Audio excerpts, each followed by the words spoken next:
Hello guys, तो welcome back to our new videos lecture. इसमें इस लेक्चर्स में हम कुछ चीज़ें करने वाले हैं जिसका बारे में आपको पता होना चाहिए। ये कोई वन शॉट नहीं है, ये फाइनल का क्विक रिवीजन है कि आप चैप्टर वन का देखो देखो कि सारी चीज़ें आपने कवर कर ली है कि नहीं कर ली है। इसके सारे क्वेश्चंस कोशिश करूंगा कि कम से कम टाइम में मैं इन चीज़ों को बता सकूं कि चैप्टर वन से रिलेटेड जितने भी इंपॉर्टेंट बातें हैं, इंपॉर्टेंट कॉन्सेप्ट है, इंपॉर्टेंट क्वेश्चंस हैं, वो आपके बारे में आपको पता हो। कोई बहुत लंबे आवर्स की वीडियो नहीं, इसमें हर क्वेश्चन में सॉल्व कर रहा हूँ। उसके फाइनल रिकैप है कि आपने कर लिया, चेकलिस्ट है कि आपने कर लिया है कि नहीं किया है, कैसा रहा है कैसा नहीं रहा। ठीक है, तो मैं इन्हें शुरू करता हूँ। चलो, दो चीज हमारे पास होती है, आपको पता होना चाहिए। पहला बात तो हमारे पास fundamental theorem of arithmetic, fundamental theorem of arithmetic समझने से बस रिकैप आराम से बैठ जाओ और रिकैप करते रहो। अगर कुछ कर लिया है, जो चीज बता रहा हूँ वो कर लिया है तो ठीक है, वेरी वेरी गुड। नहीं किया तो एक बार उस क्वेश्चन को वापस से करने की कोशिश करो। देखो हमारे पास क्या है, every composite number can be, एक थ्योरम है हमारे पास कि हर एक कंपोजिट नंबर आपको प्राइम नंबर्स पता होंगे। सबसे पहले तो आपको ये बताना चाहिए प्राइम नंबर्स क्या होते हैं। प्राइम नंबर्स की डेफिनेशंस पता होगी कि प्राइम नंबर्स क्या होते हैं। ऐसे नंबर जो सिर्फ जिनके फैक्टर सिर्फ वन होते हैं और वो खुद नंबर होता है। ठीक है, कंपोजिट नंबर ऐसे नंबर होते हैं जिनका फैक्टर क्या होता है, जो प्राइम नंबर नहीं होते उसको बोलते हैं कंपोजिट नंबर। ठीक है, जिसके फैक्टर दो से ज्यादा होते हैं। तो फंडामेंटल थ्योरम ऑफ मैथमेटिक्स ये कहता है कि हर एक कंपोजिट नंबर को प्राइम फैक्टराइजेशन के मल्टीपल के फॉर्म में हम दिखा सकते हैं, लिख सकते हैं। ठीक है, अगर और उनका अगर ऑर्डर यूनिक हो तो साथ में, अगर जैसे मान लीजिए छोटे, सबसे पहले छोटे को लिखे हैं, फिर बड़े को, फिर बड़े को, बड़े प्राइम को, तो इस तरीके से वो हमें एक यूनिक मिल जाता है। ये चीज बहुत इंपॉर्टेंट रहती है कोड वगैरह जनरेट करने में, फोन्स के मैसेज वगैरह के इंक्रिप्शन में। बैंक भी इसी चीज प्राइम नंबर को यूज करती है। फिलहाल छोड़ो। तो ये ट्री ट्री मेथड है हमारे पास। देखो 176 को मैं लिख सकता हूँ 58 इंटू टू। और ऐसे ट्री मेथड का फैक्टराइजेशन से कहते हैं, छोटी क्लास में हमने पढ़ा है कैसे। फिर 58 को देखो कौन से दो नंबर को मल्टीप्लाई करके मिलता है, फिर दो को, फिर दो को, फिर दो को, फाइनली हमारे पास इसके प्राइम फैक्टर मिल जाता है। क्या मिल जाता है, दो दो दो दो तीन सात। ठीक है, इस तरीके से हमारे पास, और ये सब इसके प्राइम फैक्टर्स मिल गए। Same goes for this one, ऐसे ट्री फैक्टर फैक्टर फैक्टर करते रहो, आपके इसके सारे प्राइम फैक्टर्स मिल जाएंगे। बस। तो यहाँ पे कुछ क्वेश्चन है, इन्हें आप कंफर्म करके देख लेना। बड़े बड़े नंबर से तुमसे डरना नहीं है, चीजें पता हो बस आपको कर लेना। ठीक है, क्वेश्चन इस तरीके से आ सकता है, 2024 में आया हुआ है। अब आपको बताना है कि इसकी वैल्यू क्या है। अब जाहिर सी बात है, 819 को मैं 2 से मल्टीप्लाई कर दूंगा तो यहाँ पे y की वैल्यू आ जाएगी। फिर यहाँ पे जो भी वैल्यू आई है इसको मल्टीप्लाई कर दूंगा तो x की वैल्यू आएगी। इजली है। Finding LCM and HCF of integer, LCM HCF निकालना होना चाहिए। प्राइम फैक्टराइजेशन वाले मेथड से हम क्या करते हैं, एलसीएम के लिए 90 के प्राइम फैक्टर्स लिखो, फिर हमारे पास 144 के प्राइम फैक्टर्स लिखो, और यहाँ पे बस कॉमन लेके अरेंज कर दो, सबसे बड़ी पावर को लिखो और जो भी बच गया उन सबको लिखो। ठीक है, एचसीएफ एलसीएम निकालना आता है, कोई बड़ी बात नहीं। मैं हर चीज क्वेश्चन को सॉल्व नहीं करवा रहा हूँ, बट एक चेकलिस्ट है कि आपने कर लिया है, कर लिया है, कर लिया है कि नहीं कर लिया। फिर एक नई चीज हम समझते हैं, क्या समझते हैं हम, एचसीएफ हमारे पास क्या है, एचसीएफ और एलसीएम किसके बराबर होता है, ए इंटू बी। मान लो ए और बी कोई नंबर है, उनका आप, ए और बी कोई नंबर है, इनका आप एलसीएम निकालते हो और एचसीएफ निकालते हो, तो एक रूल कहता है, एक थ्योरम है ये है कि अगर उन नंबर को मल्टीप्लाई करो और इन दो नंबर का एलसीएम निकालो, एचसीएफ निकालो, तो दोनों को मल्टीप्लाई कर दोगे तो इन दोनों के मल्टीप्लिकेशन के बराबर हो जाएगा, नंबर के मल्टीप्लाई, मतलब कि दो नंबर हैं, उनका एलसीएम और एचसीएफ को मल्टीप्लाई करोगे, उन दो नंबरों के मल्टीप्लाई करके बराबर आएगा। ये सिर्फ टू डिजिट्स के लिए, दो अंकों के लिए पॉसिबल है। अगर फॉर एग्जाम्पल तीन नंबर दे देता हूँ मैं तो उसके लिए चीज ट्रू नहीं हो जाती। उदाहरण के लिए मैं बोलता हूँ तीन नंबर है A B C, इनका एलसीएम एचसीएफ बराबर होगा, नहीं, इसमें बराबर नहीं होगा, सिर्फ टू के लिए वैलिड होता है। फिर अब आते हैं वर्ड प्रॉब्लम पे। समझना है, ये सब आपको आता होगा। वर्ड प्रॉब्लम पे बहुत फोकस करते हैं हम। मैं समझाता हूँ। देखो यहाँ पे क्या कह रहा है, ध्यान रखना। मैं एक ट्रिक बताता हूँ, एचसीएफ कब निकालना है, एलसीएम कब निकालना है, आपको ये पता कैसे चलेगा। ध्यान रखना, जब हमारे पास गिवन कुछ नंबर होंगे और आपको पढ़ के ऐसा लग रहा है कि आंसर इन तीनों से छोटा ना चाहिए, तो जाहिर सी बात है एचसीएफ निकालना है। अगर इनसे बड़ा आ रहा है या इनके मल्टीपल के फॉर्म में आ रहा है तो हम निकालेंगे एलसीएम। फिलहाल हम करते हैं। देखो यहाँ पे, there is a circular path around sports fields. अच्छा, इस टाइप वन के वर्ड प्रॉब्लम में एक और चीज है। देखो जहां पे कोई मेजरमेंट का काम है, मेजरमेंट का काम है, हाईएस्ट का काम है, ठीक है, ग्रेटेस्ट, इस तरीके का, तो अक्सर वहां पे हमें क्या निकालना होता है, वहां पे हमें निकालना होता है एलसीएम निकालना होता है। ठीक है, वही कोई लीस्ट का काम आए, मिनिमम का काम आए, ठीक है, या फिर कोई दो काम एक साथ हो रहे हो और अगली बार कब एक साथ होंगे, कुछ ऐसा हो, टाइम इंटरवल वाले काम, तो वहां पे हमें क्या निकालना है, इंटरवल वाले काम पे वहां हमें निकालना है एलसीएम। क्या निकालना है, एलसीएम निकालना होता है। ये हर बार ट्रू नहीं है, थोड़ा बहुत कुछ क्वेश्चंस में पड़ गया समझ, 99 95% क्वेश्चंस में यही चीजें लगती है। तो बताता हूँ, टाइप 2 के जो वर्ड प्रॉब्लम है उसमें ये चीज नहीं लगेगी, हमें हमें पढ़ के समझना पड़ेगा।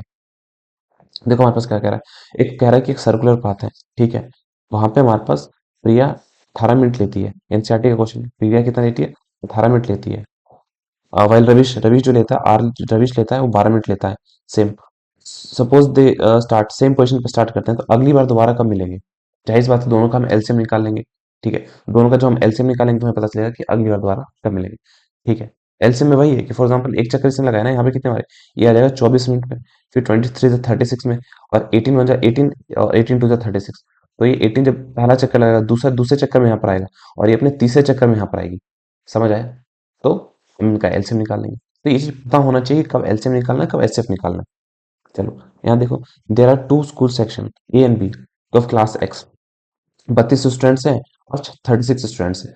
इन दोनों को आपको बताना है कि ए और बी है हमारे पास, ए में हमारे पास 32 बच्चे हैं और इसमें हमारे पास 36 स्टूडेंट्स हैं। आपको ये बताना है कि minimum number of books required for the library, library में कितनी बुक रखी जाए कि बच्चों को इक्वली डिस्ट्रीब्यूट हो सके, मतलब हर बच्चे को बराबर डिस्ट्रीब्यूट बुक डिस्ट्रीब्यूट हो सके।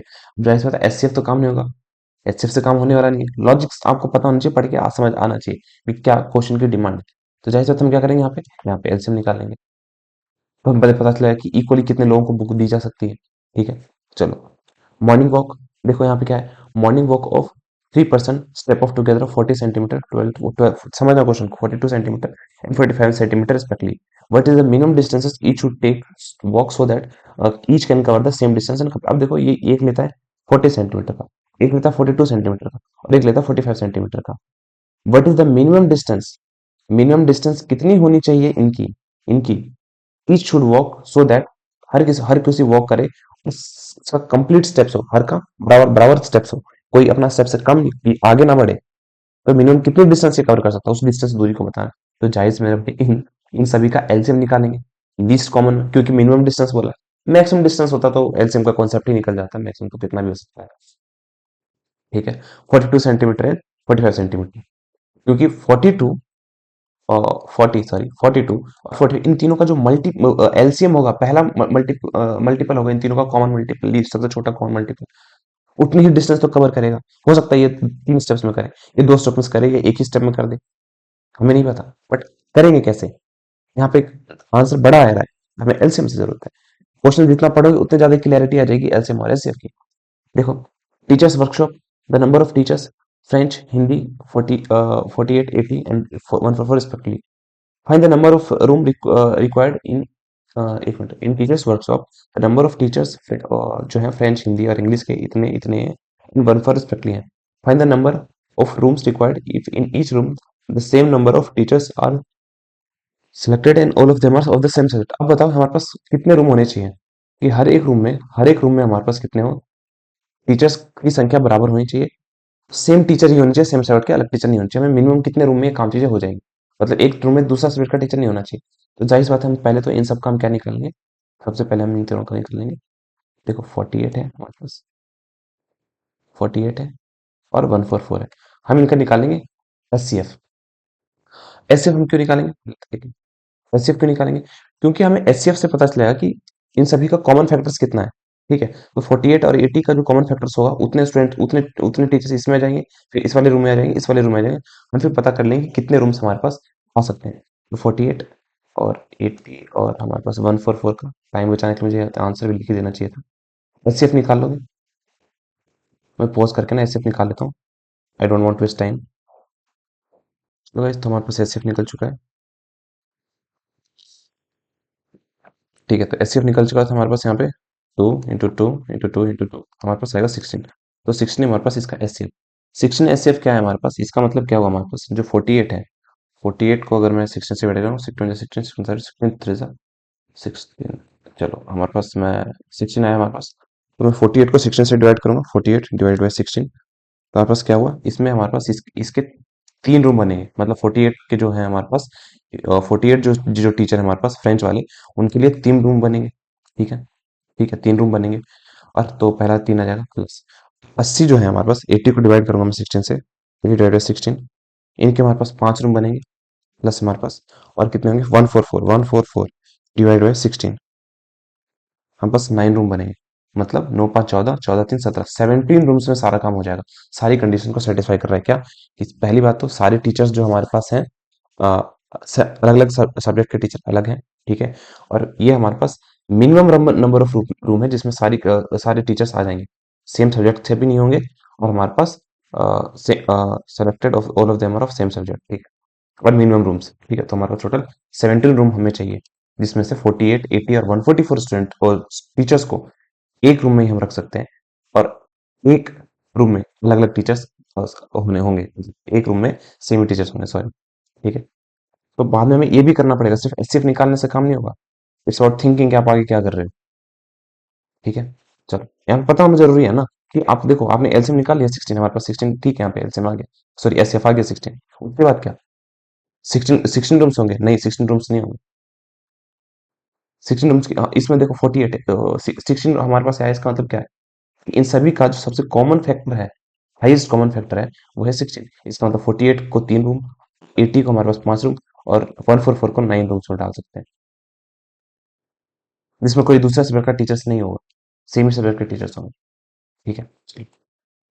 3 12 ये तो सेम है, आप इनका एलसीएम निकाल दोगे, और जो भी टाइम आया 6 PM, और उस 6 PM में वो टाइम आप ऐड कर दोगे, उसके अनुसार आ जाएगा इजिली, 23 और 24 में आया, फॉर एग्जाम्पल 6 में 12 6 18, तो मेरे ख्याल से इसका 6 कर ही देता हूँ मैं, 6 12 और 18, तो हमारे पास क्या जाएगा 2, तो पता ही है मुझे, तो मैं रिलेशन नहीं कर रहा हूँ, आपको पॉइंट नंबर से करना, 6 12 6 3 18, तो हमारे पास आएगा 636 होगा आंसर, ठीक है। तो आप 36 मिनट ऐड कर दें, 6:36 AM, ये होगा करेक्ट टाइम, ठीक है।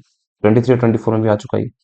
अब देखो rectangular courtyard is 18 metre 72 centimetre, 13 metre and 20 metre broad, it is paved. अब हमारे पास इसमें हमें रेक्टेंगुलर वो है, इसमें हमें टाइल्स लगानी है। अब टाइल्स लगाने वाली बात एलसीएम तो नहीं आएगा, मल्टीपल तो नहीं आएगा, इससे बड़ा तो नहीं आ सकता टाइल्स, मतलब जमीन से बड़ा टाइल्स थोड़ी लगेगा यार, ये उसके बराबर भी नहीं लग सकता, उससे छोटे ही लगते हैं आमतौर पे टाइल्स, ठीक है। तो अब क्या करेंगे, अब एक और गलती जो अक्सर बच्चे करते हैं कि यहाँ पे 80 मीटर से 72 सेंटीमीटर है, तो पहले यूनिट में सेम होना चाहिए, तो हम क्या करेंगे 72 को 100 से मल्टीप्लाई कर लेंगे, ताकि सेंटीमीटर में कन्वर्ट हो जाए, या फिर 18 को आप सेंटीमीटर में, सॉरी 18 को सेंटीमीटर में कन्वर्ट कर लो, 100 से मल्टीप्लाई करके बाद में इसमें ऐड कर दो, तो आपके पास 100 से मल्टीप्लाई करो कितना 1800, ठीक है। इसमें 72 ऐड कर दो 1872, इसका एचसीएफ निकाल लो, और 13 को 100 से मल्टीप्लाई करो 1300, इसमें 28 करो 1320, ठीक है। इसका एलसीएम निकालो, कितने सेंटीमीटर की आपको उतनी टाइल्स आपको चाहिए छोटी छोटी, इनका एचसीएफ निकालने पे ये क्लियरिटी होनी चाहिए माइंड में, find the least possible number of such tiles.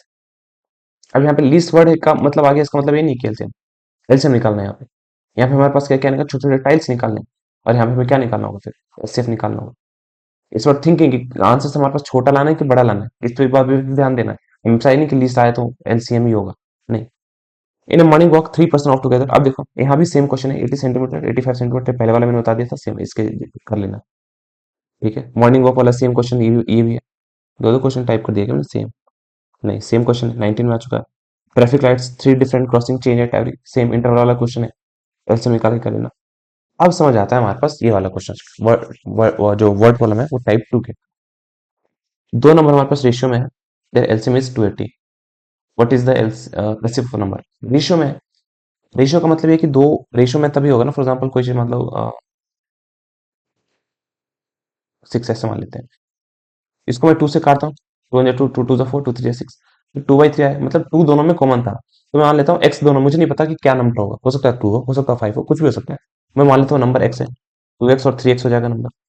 दोनों का एलसीएम क्या हो जाएगा, दोनों का एलसीएम कॉमन मल्टीप्लाई मल्टीपल क्या हो जाएगा, दोनों में कॉमन है x, तो x को लिखो, बाकी जो कॉमन नहीं है 2 इसको लिखो, और 3 इसको लिखो, और सबको मल्टीप्लाई करो 6x, 6x इसका एलसीएम आ जाएगा, ठीक है। एलसीएम जो होगा हमारे पास, इसका एलसीएम दे रखा है 180, तो 6x बराबर हो जाना चाहिए 180 के, 6 18 0, x की वैल्यू आ गई 30, बस। What is the HCF of this number, इसका एचसीएफ क्या होगा, मतलब 60 और फिर 90, इसका एचसीएफ निकाल लो, हो गया, इजिली सॉल्व कर लेना।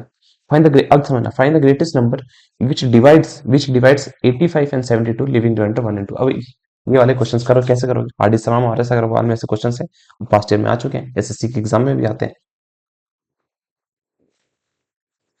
देखो हम क्या करेंगे, देखो दो दो क्वेश्चन आ सकता है कि आपको एचसीएफ निकालना होगा, एचसीएफ निकालना होगा, और उसका रिमाइंडर जो होगा वो सेम, रिमाइंडर आपको दोनों में 1 या 2 सेम ही होगा।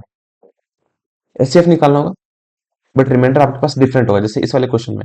तो फॉर एग्जांपल आपको आपको क्या करना है, अब देखो मैं पूरा कॉन्सेप्ट इस छोटी सी वीडियो में बताने नहीं बोल रहा हूँ, क्योंकि रिवीजन है। 85 में से जो रिमाइंडर आपको दे रखा है -1 कर लेंगे 84, और 72 में से रिमाइंडर माइनस कर लेंगे 2। तो हमारे पास आएगा 84 और 72, इसका एचसीएफ निकाल दो, वही हमारे पास आंसर हो जाएगा। बस इतना ही करना है, क्योंकि रिवीजन है, मैं ज्यादा नहीं करूंगा, मैं आपको देख रहा हूँ कि आपने कुछ कर लिया कि नहीं कर लिया। Find the largest positive integer that will divide इतना इतना इतना, लिविंग रिमाइंडर सेम वाले वाला क्वेश्चन है। Largest positive integer that will, जो इसको डिवाइड कर देगा तो इससे बड़ा नहीं हो सकता ना भाई।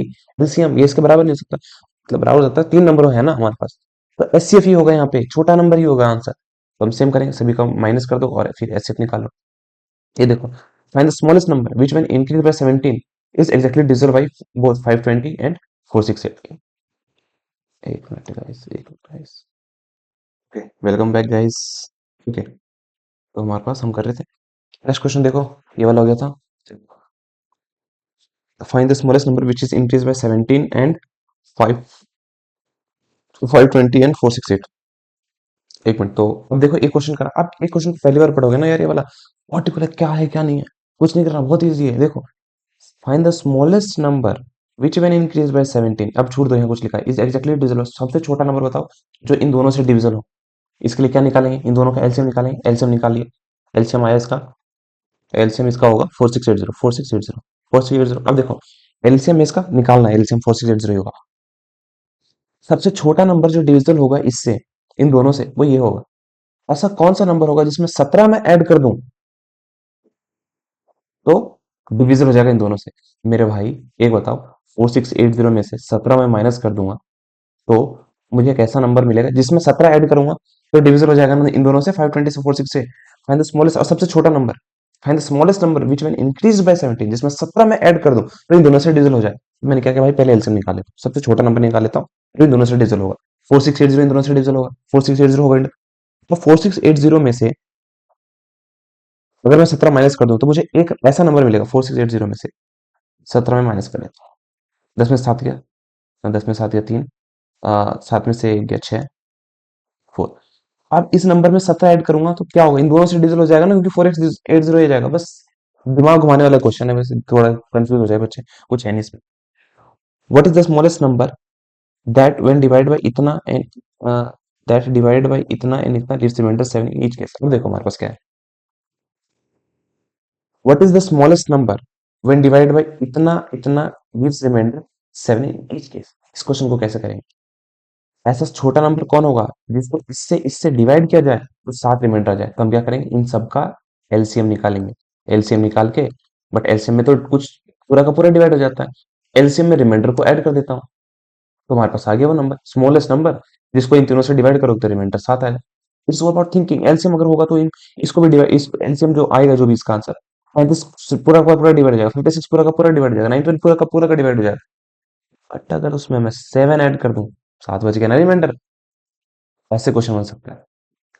यहाँ पे डिफरेंट रिमाइंडर का सीन भी आ सकता है, तो हमारे पास क्या करेंगे, देखो, find the largest number which dividing on which, find the largest number which on dividing इतना इतना लीव्स रिमाइंडर 1 2 3 रिस्पेक्टिवली। सबसे बड़ा number, find the largest number which on dividing इतना इतना इतना लीव्स रिमाइंडर 1 2 3। जो रिमाइंडर 1 2 3 हमारे पास छोड़ रहा हूँ, कर रहा हूँ, माइनस कर रहा हूँ, इसमें ना एक हैक है हमारे पास, इसमें हमारे पास एक हैक है। देखो, समझना कि इसमें एलसीएम निकालना है कि एसएफ निकालना है। तो देखो दो चीज होती है, एचसीएफ कब निकालते हैं, जब गिवन आंसर से हमें छोटा बोला जाए।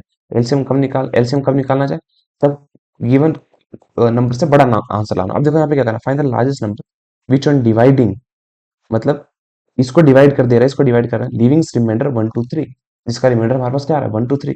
इसको वो नंबर, जो नंबर है ऐसा कौन सा जो इसको पूरा का पूरा डिवाइड कर रहा है, इसको इसको पूरा डिवाइड कर रहा है, इसको पूरा पूरा का पूरा डिवाइड कर रहा है, और रिमाइंडर हमारे पास 1 2 3। सीधा इसका 1 माइनस करो, 2 माइनस करो इसमें से, और इसमें से 3 माइनस करो, और उसका एचसीएफ निकालो, एचसीएफ सॉरी एचसीएफ निकालो। बस हो गया हमारे पास, इजीली इजीली हो जाएगा ये। पहले वाले जैसा क्वेश्चन है, पहले दूसरे वाला ही। Find the smallest number which leaves reminder 8 12 when dividing by 12 and 32। अब इसका एक हैक है। अब इस क्वेश्चन को ना आप देखो, इन दोनों का हम क्या करेंगे, 20, इन दोनों का एलसीएम निकालेंगे, एलसीएम निकालेंगे और माइनस कर देंगे हमारे पास, और माइनस एलसीएम माइनस कर देंगे हमारे पास। देखो इस हाँ, एलसीएम में उस क्वेश्चन को तो आप कर सकते हो जिसका रिमाइंडर सेम हो, बट अलग अलग रिमाइंडर जब दे रखा होगा तो यहाँ पे कंडीशन है, कंडीशन ट्रू होगी तभी से सॉल्वेबल है, वरना सॉल्वेबल नहीं है। वरना क्यों सॉल्वेबल नहीं है ये, क्योंकि वरना फिर ये पॉसिबल नहीं होगा। उदाहरण के लिए मैं देखो 28 - 8 करो, मैं 28 में से 8 माइनस करता हूँ, 28 - 8 कितना आ जाएगा, 20। रिमाइंडर में से उस नंबर को माइनस करो तो सेम आना चाहिए, अगर सेम आ रहा है 32 - 12 करो तो ये भी आ रहा है 20, तब ये सॉल्वेबल होगा, वरना सॉल्व हो ही नहीं सकता है। ठीक है, तो एलसीएम निकाल इसमें एक मिनट गाइस, एक minute. Hello guys, welcome back. और हमारे पास कहाँ गया, इसमें हो गया था। ठीक है, तो इसमें हमारे पास पॉसिबल नहीं होता, तो हम क्या कर सकते हैं, जो हमारे पास 20 आता है एलसीएम निकाल के हम 20 उसमें से माइनस कर देंगे, बस सीधा सीधा हो जाएगा। लास्ट क्वेश्चन हमारे पास क्या कह रहा है वर्ड प्रॉब्लम का, फिर हमारे प्रूफ वाले क्वेश्चन आ जाते हैं। Find the greatest number of 6 digit which is exactly divisible by 24 and 16 and 36। क्या करें, एक काम बताओ। पहले तो आप इनका, अभी क्वेश्चन देखो, वर्ड प्रॉब्लम ही है यार, इसमें कॉन्सेप्ट की क्लैरिटी आपको अच्छे से होनी चाहिए, वरना नहीं हो पाएगा ये। 24 16 हम एलसीएम निकालेंगे, एलसीएम मेरे ख्याल से 120 है ना यार, मैंने क्लास में करवाया था क्वेश्चन शायद ऐसे उसका 120 आ रहा था। पॉज करके निकालूं क्या, एक मिनट में पॉज करके इसको क्वेश्चन को पॉज करके निकालता हूँ। ओके, तो इसका आंसर एलसीएम आएगा 360, 360 आएगा हमारे पास एलसीएम इसका। तो एक काम करते हैं, 6 डिजिट का नंबर बोला इसने, बोला देखो यार find the greatest number of 6 digit, 6 digit का सबसे बड़ा नंबर क्या है हमारे पास, 9 9 9 9 9 9। इसको डिवाइड करो 360 से, 360 से मैं डिवाइड करूंगा तो 3 3 9 तो नहीं जाएगा, 360 इंटू 2, 360 इंटू 2, ये हमारे पास आएगा 720, 2 से हमारे पास आएगा 720, 0, 9, 9 में से 2 गया हमारे पास 7, 9 में से 7 गया 2, इसको नीचे उतारेंगे 9। ठीक है, अब 360 को हम डिवाइड करते हैं, देखते हैं 60 इंटू 5 करके देखते हैं, तो 1800 आ रहा है। बढ़ाते हैं हम इसको, 360 इंटू 6 करके देखते हैं, 2160 आ रहा है। 360 को 7 से करके देखते हैं, इंटू 7, 2520 आ रहा है। 25 मेरे ख्याल से यही आएगा, इससे वरना फिर इससे बड़ा ही हो जाएगा। ठीक है, चलो तो 9 में से हमारे पास 0 गया, 0, 9 में से 2 गया हमारे पास 7, 7 में से 5 गया हमारे पास 2 और 0 अगेन। ठीक है, तो हमारे पास सॉरी तो 9 है ना, तो ये फिर से हमारे पास 9 आ जाएगा, तो सेम चीज आएगा यहाँ पे, 5 5 बार में फिर से यहाँ पे आ जाएगा 2520, तो हमारे पास आ जाएगा 9 7 2 0। फिर हम 9 उतारेंगे, 9 और हमारे पास 5, हमारे पास आ जाएगा 27 2520, तो हमारे पास आएगा 279 आएगा। अब ध्यान रखना, रिमाइंडर हमारे पास 279 बच गया है। अगर ये रिमाइंडर नहीं होता, इतना अंक संख्या इसमें से नहीं होता, तो हमारे पास आंसर हो जाता। तो हम क्या करेंगे, 9 9 9 9 9 इस नंबर में से हम माइनस कर देंगे 279, तो हमारे पास माइनस कर देंगे तो हमारे पास क्या पूरा का पूरा डिवाइड कर दिया जाएगा। तो 6 अंकों की सबसे बड़ी संख्या जो इन तीनों से डिविजिबल है वो ये होगी, इसमें माइनस करके कर लेना। ठीक है, इसलिए प्रूफ वाले क्वेश्चन में आते हैं।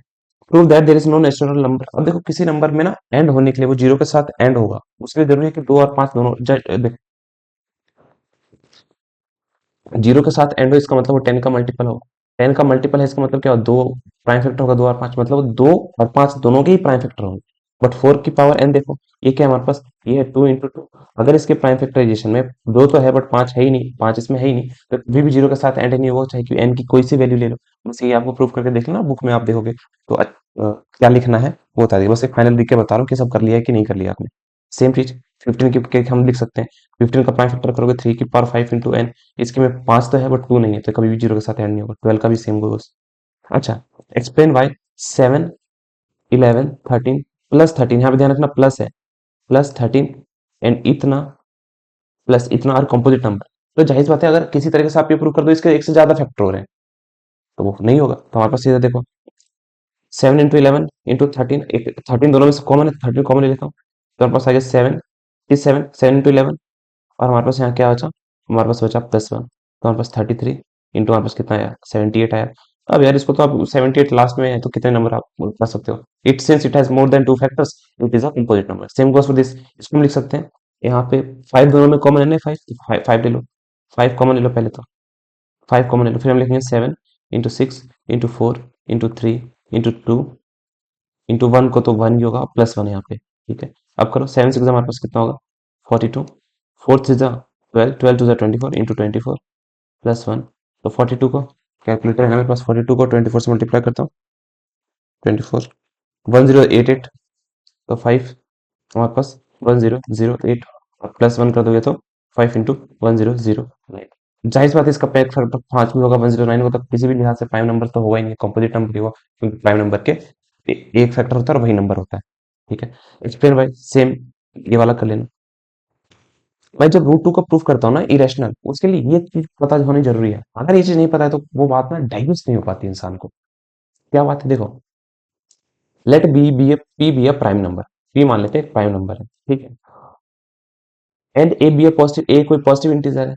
अगर पी जो है डिवाइड कर देता है ए स्क्वायर को, तो पी ए को भी डिवाइड करेगा, समझना। इसका मतलब क्या हुआ समझो, पी जो है वो ए को डिवाइड कर रहा है, ए का मतलब क्या हुआ, ए इंटू ए स्क्वायर का मतलब हुआ ए इंटू ए। तो अगर ये इसको डिवाइड कर रहा है, ये डिवाइड कर रहा है, तो इसके सिंगल टर्म्स को भी डिवाइड कर रहा होगा जो इसके फैक्टर्स होंगे, क्योंकि प्राइम किसी नंबर का स्क्वायर कर देता हूं तो कोई नए प्राइम फैक्टर नहीं मिलते मुझे, वही प्राइम फैक्टर्स दो दो बार मिल जाते हैं मेरे को। तो अगर इसको डिवाइड कर रहा है तो क्या होगा कि ए को भी डिवाइड करेगा ही करेगा। फिलहाल हम इसके प्रूफ में नहीं जाएंगे, बट ये बात है पक्की, दिमाग में गांठ बांध के रख लो। अब देखो रूट टू के प्रूफ में हमारे पास क्या बातें आती है, रूट टू के जो हम प्रूफ करते हैं, देखो रूट टू को प्रूव करना, पहले आप क्या करोगे, रूट टू इज रैशनल, हम उसको रैशनल मान लेते हैं। आप भाई रैशनल नंबर क्या है, रैशनल नंबर क्या है, अगर कोई रैशनल नंबर तो पी बाई क्यू के फॉर्म में लिख सकता हूँ, जहाँ पे क्यू जीरो नहीं होगा, लिखना पड़ेगा। और ए और बी जो, अच्छा पी और क्यू लिया है, और यहाँ पे ई और क्यू क्या होने चाहिए, को प्राइम होने चाहिए। को प्राइम नंबर यहीं से करता है कि को प्राइम ही नहीं है। को प्राइम मतलब क्या होता है, ऐसे नंबर जिनका आपस में कोई कॉमन फैक्टर ना हो, जैसे कि फॉर एग्जाम्पल 2 और 3, जैसे मान लो यहाँ पे जैसे मान लो यहाँ पे हाँ 25 और 9, क्या 25 प्राइम फैक्टर है, नहीं है। 9 प्राइम फैक्टर है, नहीं है, सॉरी प्राइम नंबर है, नहीं है। बट ये आपस में को प्राइम होंगे, क्योंकि ऐसा कोई नंबर नहीं होगा जो इन दोनों को ही डिवाइड कर दे। तो को प्राइम जब भी बात करते हैं तो दो नंबर होगा साथ में, तभी आप को प्राइम के बारे में बात करोगे, वरना को प्राइम का सेंस नहीं बनता, ठीक है। फिर हमने देखो ऑन स्क्वायरिंग, पहले हमने ले लिया रूट टू, स्क्वायर कर दिया दोनों साइड, फिर two two Q square equal to Q को उधर भेज दिया, तो हो गया। इसका मतलब क्या हुआ, इसका मतलब क्या हुआ, two Q square is multiple of two, मतलब किसी चीज को मैं टू इंटू किसी के फॉर्म में लिख रहा हूँ, तो जाहिर सी बात है वो टू का मल्टीपल ही होगा ना, हेंस इट इज इवन, ये हमारे पास इवन, ये therefore number is even. But ये है कि ये टू से डिविजल है, ठीक है। अब हमारे पास, हम इस बात क्या करते हैं, हम यहाँ पे कॉन्ट्रेडिक्ट कर देते हैं इस बात को, एक बार इस हम ये देख लेते हैं कि टू है, इसका मतलब क्या हुआ कि जो पी स्क्वायर है वो टू से डिविजल है, अगर मल्टीपल है तो डिविजल है। बाद में हम देखेंगे कि पी है वो क्यू से भी डिविजल हो जा रहा है। एक बात तो नहीं होगा, आपने ये माना था कि पी और क्यू को प्राइम नंबर होंगे, आपस में कोई फैक्टर नहीं होगा, बट बाद में आप ये भी प्रूव कर रहे हो कि पी हमारे पास टू से भी डिवाइड हो रहा है, क्यू मेरे पास टू से भी डिवाइड हो रहा है। क्या हुआ इसका मतलब, मैंने जो शुरू में माना था वो बात गलत होगी। मतलब आप कुछ ऐसा ही है कि आप एक ही बात कह रहे हो कि एक नंबर एक टाइम पर ओड भी है और इवन भी है, जो कि पॉसिबल नहीं है, सेंस नहीं बनाता किसी भी तरीके से, कर लेना। Same goes for root three, same goes for root three, same goes for sorry root five, ये कर लेना प्रूफ, बहुत इंपॉर्टेंट है, ठीक है। P and Q are two, अब देखो कुछ एमसीक्यू टाइप में हमारे पास ऐसा आता है, P and Q are two prime number, what is their LCM, भाई प्राइम नंबर का एलसीएम एचसीएफ क्या होगा, देखो इधर, मान लो ए और बी प्राइम नंबर है, ये 2 और 3 प्राइम नंबर है, इनका एचसीएफ तो कितना होगा, हाईएस्ट कॉमन फैक्टर सिर्फ 1 ही हो सकता है। एलसीएम क्या होगा, उन दोनों को नंबर को मल्टीप्लाई करते हैं 2 इंटू 3, तो इसका हमारे पास पी और क्यू का जो एचसीएफ होगा कितना होगा, 1 होगा। एलसीएम क्या होगा, P into Q, P into Q. अब देखो हमारे पास क्या है, prime factorisation of 2520 is 5 then 5 find 5a plus 2ab। अब देखो हमारे पास क्या है, इसका प्राइम फैक्टराइजेशन करोगे हमारे पास, इसका प्राइम फैक्टराइजेशन करोगे 2520, करता हूँ मैं, 5 5 25, फिर 0 4, फिर 3 1 जा 3, फिर हमारे पास आएगा नीचे 2 6 जा 18, फिर 2 8 जा 24, ठीक है। फिर 3 3 से डिविजल होगा, चलो 2 से देखते हैं, 2 इंटू 2 8 जा 16, और 2 4 जा 8, फिर 2 से 2 इंटू 2 4 जा 8, 2 2 जा 4, फिर 2 2 जा 4, 2 1 जा 2, फिर 3 7 जा 21, 7 बन जाए। फिर आप देखो 3 की पावर कितनी है, 2 है यहाँ पे, मतलब 2 की पावर कितनी है, 2 की पावर है मेरे पास 1 2 3, 3 है, तो इसकी पावर 3 हो गया, इंटू 3, 3 की पावर कितनी है, 3 की पावर है 2, इंटू बी, मुझे नहीं पता बी नंबर क्या है, 7 7। तो जाहिर सी बात है बी की वैल्यू कितनी है, बी की वैल्यू सिर्फ इनके अलावा 5 है, तो बी इक्वल टू 5 होगा। और 3 की पावर 2 है, तो ए की वैल्यू कितनी हो जाएगी, 2। बस सिंपल सिंपल करना है यार, हो गया। ठीक है, तो इसी के साथ ये भी हो जाता है। अब ये सब भी कर लेना क्वेश्चन। देखो हमारे पास क्या, A and B are two positive integer such that A equal to 12 बी, देन एचसीएफ क्या होगा हमारे पास, देखो को प्राइम नंबर है, को प्राइम नंबर है, को प्राइम नंबर क्या होता है, जिनका एचसीएफ 1 ही होता है, तो इसका एचसीएफ 1 हो, कोई सोचने वाली बात नहीं है। इनका आपस में कोई फैक्टर नहीं होता ना, कॉमन फैक्टर नहीं होता, जैसे 25 रन होगा, अभी मैंने लिया था। इनका एचसीएफ क्या होगा, 1 होगा। और एक कंफ्यूज करने के लिए को प्राइम की जगह ई वर्ड भी यूज कर सकता है, RELA TIVE, अरे भाई रिलेटिवली प्राइम, रिलेटिवली प्राइम वो भी को प्राइम ही होता है, शब्द अलग है। नंबर आपको काटना चाहता है तो कर देगा ऐसे। ठीक है, if two positive integer A square plus B square, वही कॉमन ले लेना, कोई बड़ी बात नहीं है। Are prime then M N है, द एलसीएम ऑफ टू, ये सेम क्वेश्चन लेना। Ratio between LCM and LCM of 5 and 10, बस एलसीएम निकालो, ऐसे बस करना है, डिवाइड कर दो, रेशियो को फ्रैक्शन के फॉर्म में लिख दो। The LCM of two numbers 33 and 264 when the first number is completely divided by 2, quotient is 33, the other number is a equal to bq, a equal to bq plus r, ये आपको पता होना चाहिए। ठीक है, चलो बस ये वाला क्वेश्चन मैंने सेम करवा दिया था ऊपर, गिवन दैट एलसीएम ही नहीं था, ठीक कर लोगे। Two numbers are in the ratio, ये भी सेम वैसा ही क्वेश्चन है। LCM of 2x and 5x and 7x where x is the positive integer, भाई इनका एलसीएम क्या होगा, इनका एलसीएम होगा, कॉमन है सभी में x, तो x इंटू 2 इंटू 5 इंटू 7, तो हमारे पास आएगा 10 10 70 70 एक्स एलसीएम हो जाएगा, बस हो जाएगा। स्मॉलेस्ट, आप देखो the LCM of the smallest prime number क्या होता है, 2, and the smallest odd composite number, सुनना, स्मॉलेस्ट वो नंबर होना चाहिए, ओड भी होना चाहिए और कंपोजिट नंबर भी होना चाहिए। Smallest odd composite number, smallest composite number हमारे पास कितना होता है, स्मॉलेस्ट कंपोजिट नंबर हमारे पास होता है 4, बट वो ओड होना चाहिए। तो ओड नंबर क्या होगा सबसे कंपोजिट, वो आप सोच लेना। ठीक है, देखो इधर देखो, वो 2 होगा, जाहिर बात है 4 से तो बड़ा ही होगा, 5 होगा, 6 होगा, 7 होगा, 8 होगा, 9 होगा, इनमें से होगा। 5 हो नहीं सकता, 6 इवन हो जाता है, 7 प्राइम कंपोजिट नंबर है ही नहीं, 8 इवन ही हो जाता है। अब दिमाग लगा लेना इतना। 9 हो गया यार, मैं बताऊं, ये हो गया। The least prime factor, if the least prime factor of two positive A and B are 5 and 13, then the least prime factor of A plus B. ठीक है, and you have to do it yourself guys. ठीक है, question करना, if the least prime factors of two positive integers, इनका prime factors मतलब least सबसे छोटा जो प्राइम फैक्टर है हमारे पास, ए और बी का 5 और 13 respectively, then the least prime factor of A plus B का क्या फैक्टर होगा, बस ऐड करके सिंपली कर देना लॉजिक। इस तरह के क्वेश्चन मेक श्योर आपने गाइस कर लिया हो। ठीक है, तो बढ़िया है। आई होप इतना ही था, क्विक रिकैप था, सभी कुछ तरह के क्वेश्चन हमने कवर कर लिया यार। आई होप ये लेक्चर किसी तरीके से आपको कंट्रीब्यूट करे, नहीं किया तो आप क्वेश्चन सॉल्व कर लो, मैंने लॉजिक्स बता दिया किस किस तरीके से करने हैं, सभी तरह के क्वेश्चन हमने कवर कर लिए। दैट्स ऑल भाई, have a nice day guys, bye bye, see you.